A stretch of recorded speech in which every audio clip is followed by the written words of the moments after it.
হ্যাঁ বন্ধুরা, মাংসটাকে ভালো করে কষিয়ে নিতে হবে। আমি রান্না করছি, কেমন হয় জানি না, কি দিয়ে কি করছি। ভাজা আলুটা দিয়ে দিচ্ছি,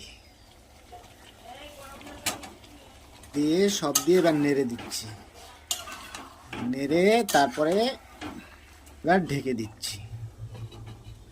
এটা জল গরম করে নেব, কারণ ঠান্ডা জল মাংসে দেওয়া যাবে না, বুঝলে।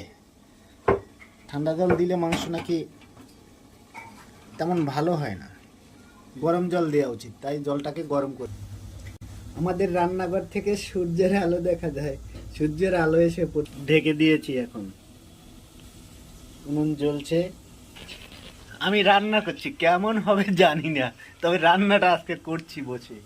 অনেক দিন ধরে আমাকে শুধু বলছে আমি রান্না করতে, তা কি করব, আজকে করতেই হচ্ছে। হ্যাঁ বন্ধুরা, দেখে নাও, আমার মাংস প্রায় কষানো হয়ে গেছে। এখন কালারটা খুব সুন্দর লাগছে। প্রথমে কেমন একটা ফ্যাকাশে লাগছিল, দেখতে খারাপ লাগছিল, এখন খুব সুন্দর লাগছে। ভালো করে নেড়ে নেড়ে নেড়ে কষাচ্ছি।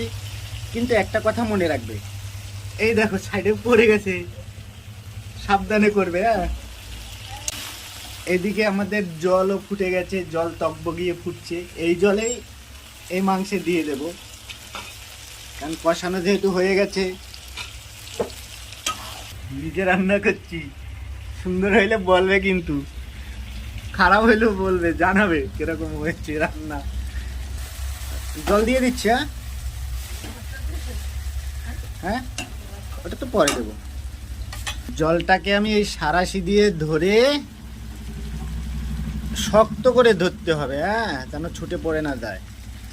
এই তো জল ঢেলে দিচ্ছি, দেখো এই গরম জল দিচ্ছি বলে সাথে সাথে এইটাও টকবগি হচ্ছে। ঠান্ডা জল দিলে কিন্তু একবারে ঠান্ডা হয়ে থাকতো, কিন্তু এই এত জল দিয়েছি তো, এই জল সব শুকিয়ে ঝোলটাকে একবারে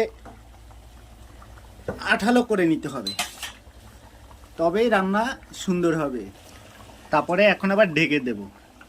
এই দেখো, সরা দিয়ে ঢেকে দিচ্ছি। কিন্তু বন্ধুরা, একটা জিনিস মনে রাখবে, কিছু সময় পর পর নেড়ে দিতে হবে, নালে কিন্তু নিচে লেগে গেলে কিন্তু খাওয়াটাও মুশকিল, কারণ পোড়া পোড়া পোড়া পোড়া গন্ধ আসবে। কতটুকু পর পরে নেড়ে দিতে হবে। হ্যাঁ বন্ধুরা, মাংস হওয়ার মিনিট 4-5 মিনিট আগে চিকেন মশলাটা দিয়ে দিচ্ছি, বুঝলে।